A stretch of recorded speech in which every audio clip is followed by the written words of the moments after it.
নমস্কার, আমি বাংলাহান থেকে রিয়া বলছি, ভারত থেকে সরাসরিভাবে আপনার সাথে কথা বলছি। প্রথমে জানতে চাইবো যে আওয়ামী লীগের অবস্থা কেমন এখন, আপনার পরিচয় দিয়ে আজকের ইন্টারভিউটা শুরু করুন। ধন্যবাদ রিয়া আপনাকে।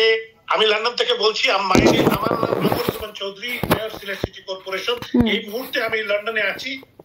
আওয়ামী লীগের বর্তমান অবস্থা, একটু আগেও আমরা হাজার হাজার লোক জননেত্রী শেখ হাসিনার পক্ষে, উনি নির্বাচিত প্রধানমন্ত্রী দেশের, ওনার বিরুদ্ধে যে রায়, ক্যাঙ্গারু কোর্টে যে রায় দিয়েছে, এটা বিশ্ব বিবেক জেগে উঠেছে এবং সর্বস্তরের প্রবাসী নারী, পুরুষ, ছাত্র, যুবক, শ্রমিক, সর্বস্তরের সাংবাদিক, বুদ্ধিজীবী, সুশীল সমাজ এবং বিদেশিরাও আমাদের সাথে যোগাযোগ করছেন।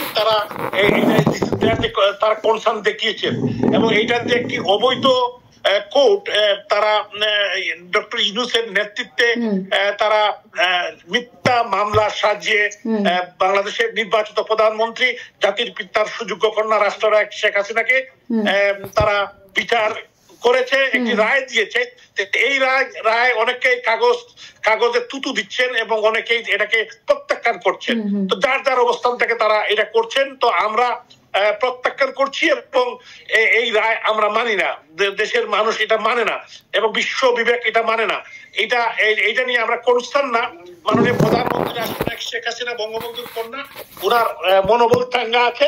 উনি, আপনি জানেন রিয়া, তখন হয়তো আপনার জন্ম হয় নাই, আমার জন্ম হয়েছিল, আমি প্রায় 6 মাস বয়স ছিলাম।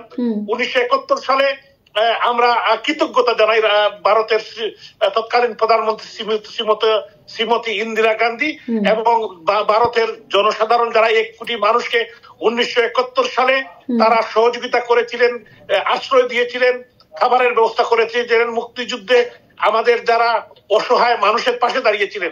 আজও এই ভারতবাসী, ভারতবর্ষের মানুষ বঙ্গবন্ধুর কন্যা, আমাদের নেত্রী রাষ্ট্রনায়ক শেখ হাসিনার পাশে দাঁড়িয়েছেন এবং বর্তমান যিনি প্রধানমন্ত্রী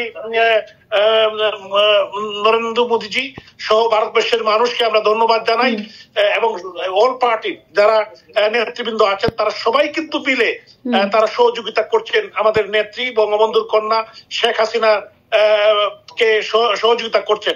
তো আমরা যে জিনিসটা বলতে, 71 সালে পাকিস্তানিরা কিন্তু জাতির পিতাকে তারা কবুল করেছিল রিয়া, তারা ফাঁসি দিতে চেয়েছিল কিন্তু পারে নাই, তারা ফেল করেছে। আমি বিশ্বাস করি উনি কিন্তু এসে দেশ স্বাধীন করেছেন, পতাকা মানচিত্র আমাদেরকে উপহার দিয়েছেন, একটি ভূখণ্ড দিয়েছেন, 7.5 কোটি মানুষকে সেদিন স্বাধীনতা দিয়েছেন। আজকে তার কন্যা, এই 18 কোটি মানুষের দেশের নেত্রী, যিনি দিনরাত পরিশ্রম করে এই দেশকে একটি হাইটে, যেটা আপনি জানেন, বিশ্ববাসী জানে, বিশেষ করে যে যেখান থেকে আপনি কথা বলছেন, এই আমাদের পশ্চিমবঙ্গের যারা আমাদের বাঙালি ভাই বোনেরা আছেন, এই অঞ্চলের মানুষ যারা আছেন, আমরা সবাই একে অপরের মানে সাথে যে আমাদের আন্তরিকতা বা আমাদের কালচারাল মিল, একে দেখে এবং পশ্চিমবঙ্গের মানুষ আমাদের সহযোগ রাখছেন। আমিও কিন্তু বিপদে পড়ে সেদিন কলকাতা পশ্চিমবঙ্গে গিয়েছিলাম, সেখান থেকে লন্ডনে এসেছি, পরিবারের সাথে এখানে আছি। তো আমি বলতে চাই আপনাকে যে এই দেশের মানুষ কিন্তু এই মুক্তিকামী মানুষ শেখ হাসিনার পক্ষে। আপনি যদি এখন একটি বুট হয়, একটা ইনক্লুসিভ ইলেকশন হয়, একটি নির্বাচন হয় এবং নিরপেক্ষ নির্বাচন হয়, আমি বিশ্বাস করি 70 থেকে 75% লোক শেখ হাসিনার পক্ষে থাকবে। আপনারা কি চাইছেন এখন? মানে আওয়ামী লীগে যারা ছিলেন, এতদিন ধরে লড়াই করে এসেছেন, আপনারা কি চাইছেন? ভারত কি করবে? ভারত কি শেখ হাসিনাকে রেখে দিক নাকি বাংলাদেশকে ফিরিয়ে দিক? কি চাইছেন আপনারা? শুনেন, উনি তো যেহেতু ভারতবর্ষের মানুষ এবং ভারতের সরকার বঙ্গবন্ধু কন্যাকে সসম্মানে সেখানে রেখেছেন, তো আমরা চাই যে এখনো উনি থাকবেন যতক্ষণ পর্যন্ত এই জঙ্গিদের কোন একটা সুরাহা না হয়। আপনি জানেন 5ই আগস্ট একটি জঙ্গি হামলা হয়েছে ডক্টর ইউনূসের নেতৃত্বে। জঙ্গিদের কাছে কিন্তু অস্ত্র। আচ্ছা, শুধু কি মানে এই যে ঘটনা আমরা দেখতে পাচ্ছি, মানে ছাত্রদের আন্দোলন থেকে শেখ হাসিনাকে প্রাণে বেঁচে ভারতে চলে আসতে হলো, এর পেছনে মানে ছাত্র আন্দোলন ছিল নাকি ইউনূসের ষড়যন্ত্র ছিল নাকি খালেদা জিয়া ছিল? কাকে দাবি করছেন? হোস্ট করে বলতে পারি, আমি কিন্তু একবার ছোট্ট থেকে রাজনীতি করি, আমার যে অভিজ্ঞতা, এটা কোনো ছাত্র আন্দোলন ছিল না। আমাদের কোমলমতি বাচ্চাদেরকে সামনে দিয়ে পিছন থেকে যে মানে আন্তর্জাতিক যারা জঙ্গি গোষ্ঠী, যে মিলিটেন্ট ফোর্স, ডক্টর ইউনূসকে সামনে দিয়ে তারা এই কাজটুকু করেছে। একটি 5ই আগস্ট একটি জঙ্গি মানে খালেদা জিয়ার কোথাও বুদ্ধি রয়েছে, মানে এই ঘটনার পেছনে খালেদা জিয়ার বুদ্ধি রয়েছে কোথাও মনে করছেন? না, আমি এইটা এই মুহূর্তে আমি এটা বলতে চাই না, তবে জঙ্গিরা জড়িত ছিল, জামাত ইসলাম জড়িত ছিল, এবং যারা স্বাধীনতা বিরোধী তারা জড়িত ছিল, এটা আমি হল করি আপনাকে বলতে। অনেকে আশকারা ছিল, অনেকের পিছন থেকে সহযোগিতা ছিল, এটা আমি আপনাকে বলতে পারি। কিন্তু ডাইরেক্টলি যারা মুক্তিযুদ্ধের সপক্ষের, যারা মুক্তিকামী মানুষ, তারা কখনোই কোন রাজনৈতিক শক্তি চাবে না যে বঙ্গবন্ধুর কন্যা, একটি যিনি 4 বারের প্রধানমন্ত্রী এবং জাতির পিতার কন্যা, তাকে হত্যা করার জন্য। কিন্তু আমি এখানে আমি আপনাকে যেটা বলতে চাই, এটা কিন্তু 5ই আগস্টের যেটা, এটা একটি জঙ্গি হামলা আপনি বলতে পারেন। আচ্ছা মেয়র সাহেব, আপনার কি মনে হচ্ছে? আপনি বললেন যে ছোট থেকে আপনি রাজনীতি করে আসছেন, সমস্ত চক্ষুষ একদম দেখেছেন, আপনি কি মনে হচ্ছে বাংলাদেশের যে পরিস্থিতি রয়েছে, স্বাধীনভাবে কি নির্বাচন হওয়ার অবস্থা রয়েছে? মানে এখন যদি নির্বাচন হয় বাংলাদেশে, এই মুহূর্তে যতক্ষণ পর্যন্ত জঙ্গি ইউনূস ক্ষমতায় থাকবে, প্রথম শর্ত ইউনূসকে বিদায় নিতে হবে, ইউনূসকে ক্ষমতা থেকে সরাতে হবে, না হলে বাংলাদেশে কোনো নিরপেক্ষ ইনক্লুসিভ ইলেকশনের কোনো সম্ভাবনা জিরো। আচ্ছা, মানে মুক্তিযোদ্ধার মানে অবস্থা তো বাংলাদেশে আমরা দেখলাম, তাদেরকে জুতোর মালা পরানো হচ্ছে হাসিনার পদত্যাগের পর, এবং মুক্তিযুদ্ধের এত বছর পর হাসিনা সরকারকে তার সিংহাসনচ্যুত করা কিংবা তাকে মৃত্যুদণ্ড দেওয়া, আপনি কিভাবে মেনে নিচ্ছেন এই বিষয়টি? মানে এত বছর পরে কেন তদন্ত হচ্ছে? যে এটা কিন্তু আপনাকে বলতে চাই, যেটা রিয়া আপনি হয়তো জানেন যে 1975 সালের 15ই আগস্টে জাতির পিতাকে সপরিবারে হত্যার মধ্য দিয়ে হত্যার রাজনীতি শুরু হয়েছে। তখন জেনারেল জিয়া এবং পরবর্তী সরকারগুলা এটার পিছনে ছিল।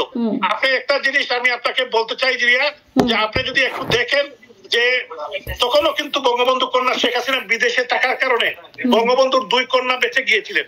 বঙ্গবন্ধু কন্যা শেখ হাসিনা আর ওনার বোন শেখ রেহানা, তখন বঙ্গবন্ধুর যিনি দেশের প্রধানমন্ত্রী শেখ হাসিনার স্বামী ডক্টর ওয়াজেদ মিয়ার সাথে ওনারা ব্রাসেলসে ছিলেন, যে কারণে তারা বেঁচে গিয়েছিলেন, না হলে তাদেরকেও তারা হত্যা করত। পরবর্তী সময় বঙ্গবন্ধুর কন্যাকে হত্যার জন্য প্রায় 17 বার অ্যাটেম্প নিয়েছিল। 21শে আগস্টেও হত্যা করার চেষ্টা করেছিল, আল্লাহর ইচ্ছায় উনি বেঁচে গিয়েছেন। তো এইবার 5ই আগস্টে বঙ্গবন্ধুর 2 কন্যা জননেত্রী শেখ হাসিনা এবং শেখ রেহানাকে হত্যার জন্য ইউনূস নিজেই নির্দেশনা দিয়েছিল জঙ্গিদেরকে। এবারও আমি ধন্যবাদ জানাই আমাদের ভারতের প্রধানমন্ত্রী নরেন্দ্র মোদীজিকে এবং ভারতবর্ষের মানুষকে। উনাকে সেফলি যদি ভারতে না আসার সুযোগ করে দেওয়া হতো, তাহলে উনাকে হয়তো ওরা মেরে ফেলতো, হত্যা করতো। আচ্ছা, এই ক্ষেত্রে আপনার বিষয়ের থেকে বাইরে একটা প্রশ্ন করতে চাইছি, কারণ এখন পশ্চিমবঙ্গে পরের বছরই আমাদের ভোট রয়েছে, বিধানসভা ভোট রয়েছে, যে মুখ্যমন্ত্রী নির্বাচন হবেন, এবং সেখানে দাঁড়িয়ে এসআইআর শুরু হয়েছে। মানে বাংলাদেশ থেকে কিংবা অন্যান্য দেশ থেকে যারা এখানে এসে আছেন ভিসা ছাড়া, তাদেরকে নিজের দেশে পাঠিয়ে দেওয়া হবে। আপনি ব্যক্তিগতভাবে এতদিন রাজনীতিতে থেকেছেন, আপনি সমর্থন করছেন এই এসআইআর প্রক্রিয়াকে? মানে বাংলাদেশের, আমি আবার একটু যদি আপনি একটু রিপিট করেন, যাদের ভিসা নাই তাদেরকে পাঠিয়ে দেওয়া হবে, এরকম নাকি? বাংলাদেশ থেকে কিংবা অন্যান্য দেশ থেকে যারা এখানে এসেছেন, অহিন্দু যারা রয়েছেন, তাদেরকে তাদের দেশে পাঠিয়ে দেওয়া হবে। কারণ ভারতবর্ষ, পাকিস্তান, বাংলাদেশ ভাগ হয়েছিল, হিন্দু শরণার্থীদেরকে ভারতে রাখার কথা হয়েছিল।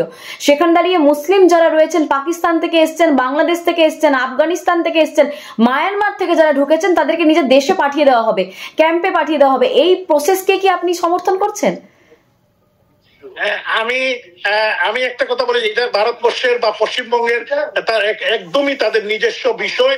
তবে আমি আশা করব বা আমি একটি বিশেষ অনুরোধ করব, যেটা হলো এই মুহূর্তে যারা আমাদের বাংলাদেশের পদে পড়ে, যারা আমাদের দেশের বা আমরা যারা আছি, কারণ আপনারা জানেন যে বাংলাদেশ এখানে জঙ্গিরা দখল করে নিয়েছে, আমাদের মানুষকে খুন করছে। আপনারা আমাদের পার্শ্ববর্তী আপনি জানেন, বা ভারতবর্ষের বা পশ্চিমবঙ্গের যিনি কর্তা ব্যক্তি আছেন, উনি খুবই একজন ভাগ্য রাজনীতিক, শ্রীমতী মমতা ব্যানার্জি, উনি কিন্তু সবই জানেন। তো এই আমাদের মানুষজন যারা বিপদে পড়ে এখানে এসেছেন, আমরা অনুরোধ করব ভারতবর্ষের যারা নেতৃবৃন্দ আছেন, পশ্চিমবঙ্গের নেতৃবৃন্দ আছেন, তারা যাতে যতক্ষণ জঙ্গি মুক্ত এই দেশকে একটি পর্যায়ে না আনা পর্যন্ত যাতে তাদেরকে সেখানে থাকার সুযোগ করে দেন তারা। মেয়র আনোয়ার সাহেব, আপনাকে অসংখ্য ধন্যবাদ। সরাসরি বিদেশ থেকে ভারতের বাংলা হান্টের আমাদের সাক্ষাৎকারে আজকে অংশগ্রহণ করার জন্য। খুব ভালো থাকবেন। এবং আজকের এই যে বিস্তারিত আপনার সাথে যে সাক্ষাৎকার আমি নিলাম ফোনের মাধ্যমে, আশা করছি বাংলাদেশের যে উত্তপ্ত পরিস্থিতি রয়েছে তাতে ভারতের জনগণ যারা বাংলাদেশ নিয়ে চিন্তিত রয়েছে, কাঁটাতারের ওপার আমাদের মাটিকে ভাগ করে দিতে পারে না, কারণ আমরা একসময় একই মাটি ছিল, একটা কাঁটাতার কখনো ভাগ করে দিতে পারে না দু দেশের মানুষের মধ্যে সম্পর্ক। সেক্ষেত্রে অনেকটা লাভজনক হবে বা মানুষের পর্যন্ত, সাধারণ মানুষের পর্যন্ত পৌঁছতে পারবে এই ইন্টারভিউ। আপনাকে অসংখ্য ধন্যবাদ। আরো ভালো ভালো খবর দেখতে সাবস্ক্রাইব করুন বাংলা হান্টের ইউটিউব চ্যানেল। বাংলা হান্টের আরো খবর দেখতে নজর রাখুন। বাংলা খবর মানেই বাংলা হান্ট।